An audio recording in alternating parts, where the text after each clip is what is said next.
So here we got the springs of the A6.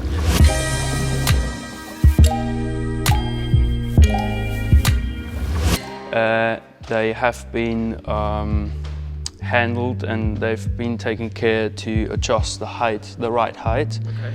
And now obviously they're a bit used because of adjusting the spring. So what we will do now is taking it apart and just paint them black again, put them nicely together and put some grease into the spring as well, just so it works smooth and nicely. Between the blades, yes. Yeah, exactly. Okay. First thing we want to do is open up the screws right here.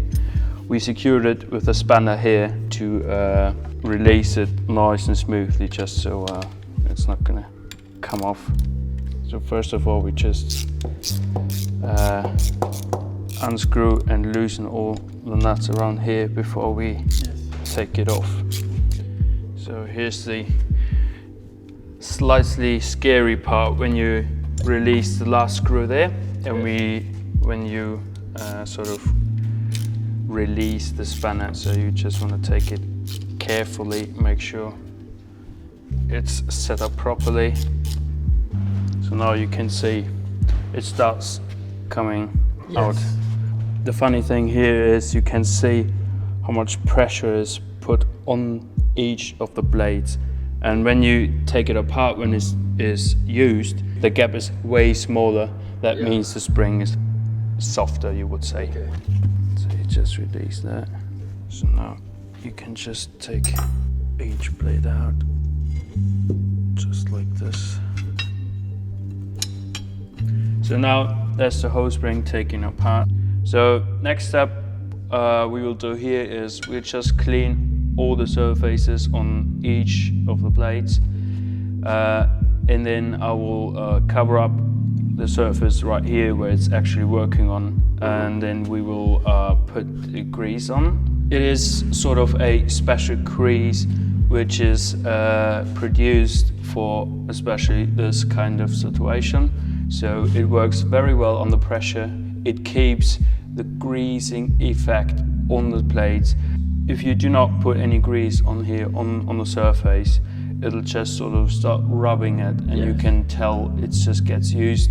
And then we will paint the whole package as it is assembled, and then paint it black. Yeah. Okay. Because you do not want the paint on the first surface, because as soon as you have the paint on the surface, it'll start.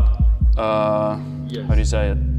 It'll start rubbing on the surface. That's right. The paint will fall off, and you will have the material, the metal, just by itself, which is like a open surface, which is willing to rust under certain conditions. And how many years or kilometers do you think this will last then with that grease? It depends really. It depends where you drive. It depends on the road. It depends on your driving style. And what you want to do is when a car comes into the workshop for a yearly inspection, you just have a look at the spring and you can see what it looks like. Yes. We put the car on a equal level, and then we measure it on the lower part of the car to the bottom, to the ground, and we measure it. We just write it down on a note, and then we know what the height is of the car, and then we do the assembling and rebuild and re-strengthen the spring. We put it back in the car, put the car down, and just leave it there, just to let it settle a bit. Then we have a small, just like a little rollout. Put it back on the same place where we started measuring it. Then we measure again and see what the spring did. And after that is all right, we'll have a test drive for more kilometers and check it again.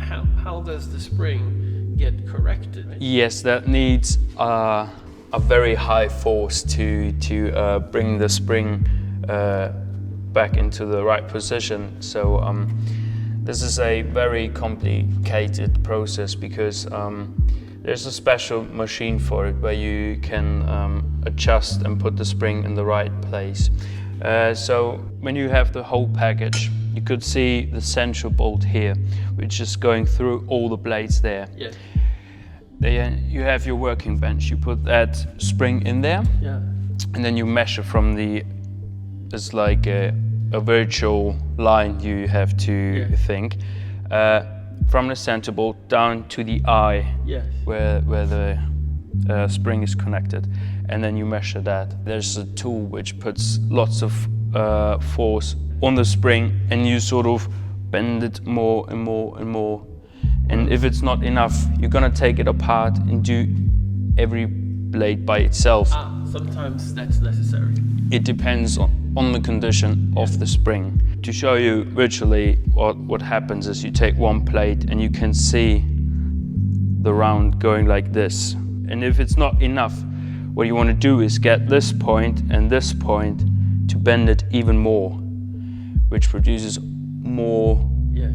You know, it's just gonna make the spring not softer but harder. If you pull this point up and make it more even, it'll just get softer. So that's how you do it with every plate, and then you put it back together, and then you have to put it on the bench and measure it again. So this is quite a intentional process.